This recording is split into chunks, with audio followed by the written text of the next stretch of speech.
Okey, jom kita mula. Hai semua dan selamat datang ke sesi penerangan sains tahun 3 kita hari ini. Saya betul-betul teruja sebab hari ini kita nak selami satu topik biologi yang sangat rapat dengan diri kita. Tapi jarang-jarang kita fikirkan. Hari ini kita nak ikut satu kisah yang memang luar biasa. Kita nak jejak pengembaraan epik sebiji buah anggur masuk terus ke dalam badan kita. Betul tu, hos A. Cuba anda semua bayangkan sekejap. Hari-hari kita makan, kita kunyah dan kita telan. Tapi, ke mana sebenarnya makanan tu pergi lepas ia lalu kat kerongkong kita? Anda tahu tak, ada satu perjalanan rahsia yang macam silap mata tau, yang berlaku tepat dalam tubuh kita setiap detik. Jadi, lepas kita menelan tu, ia sebenarnya bukan pengakhiran, tapi ia adalah permulaan satu pengembaraan yang cukup hebat.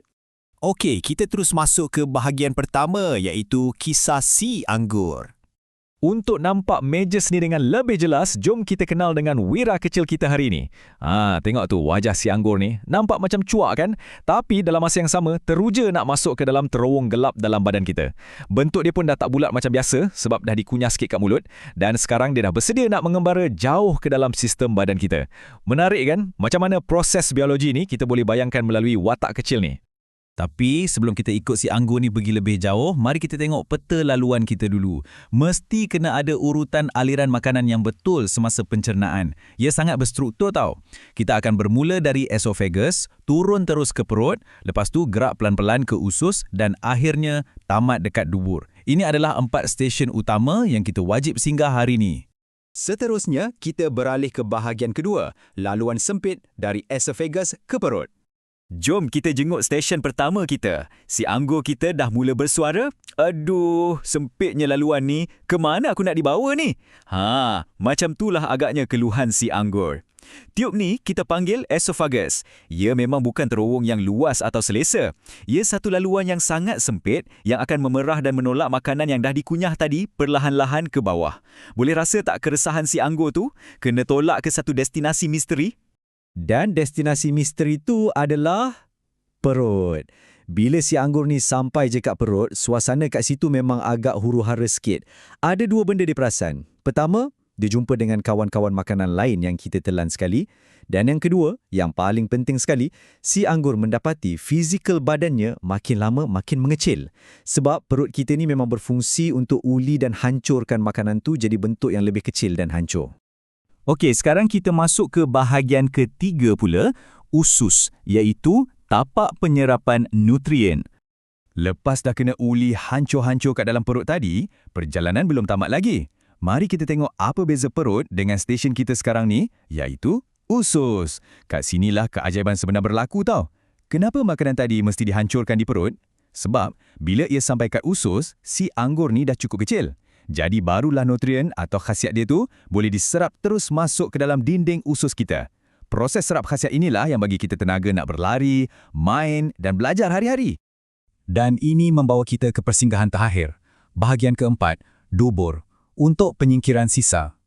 Walaupun kita nak sangat semua khasiat, tapi tak semua bahagian anggur tu ada khasiat tau. Jadi lepas usus dah sedut keluar semua nutrien yang bagus, stesen yang terakhir adalah dubur.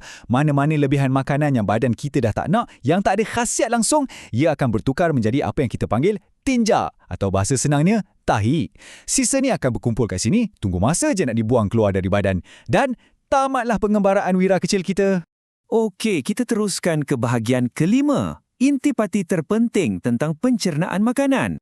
Husbi, kita dah sama-sama tengok keseluruhan laluan dari awal sampai habis. Daripada semua pengembaraan epik si anggur tadi, dari esophagus yang sempit hinggalah ke usus yang menyerap khasiat, kalau nak disimpulkan, apa sebenarnya definisi paling tepat atau intipati paling besar yang kita wajib ingat tentang pencernaan? Itu soalan yang sangat padu, hos A. Okey, macam ni. Kalau ada satu je benda yang anda semua nak kena bawa balik dan ingat hari ni, ingat ayat yang betul-betul. Pencernaan ialah proses menghancurkan makanan menjadi cebisan yang lebih kecil supaya nutrien daripadanya boleh diserap semasa ia mengalir dalam badan. Hubung kait ni sangatlah kritikal ya. Kita wajib hancurkan makanan dulu, baru badan boleh serap khasiat. Sistem mekanikal dan kimia badan kita ni memang satu rekaan yang cukup sempurna. Jom kita uji sikit kefahaman anda dalam bahagian ke-6, ujian minda dan cabaran refleksi. Okey, lepas dengar penjelasan mantap tadi, sekarang tiba masanya untuk kita uji minda sikit. Ini dia soalan refleksi aras tinggi yang pertama.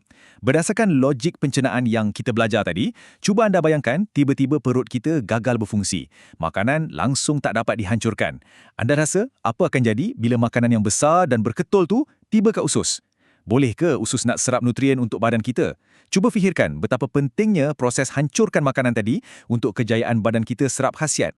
Okey, masuk ke dilema kedua pula. Bayangkan satu situasi kecemasan. Katalah tak sengaja tertelan satu objek keras yang memang tak boleh hancur langsung. Contohnya macam guli kecil. Merujuk balik kepada urutan 4 stesen kita tadi, dari esofagus turun ke dubur, macam mana objek asing ni boleh ganggu keseluruhan aliran pencernaan dan proses untuk buat tinja? Agak-agak ia akan tersekat tak kat tengah jalan. Dan ini soalan terakhir untuk betul-betul cabar minda anda.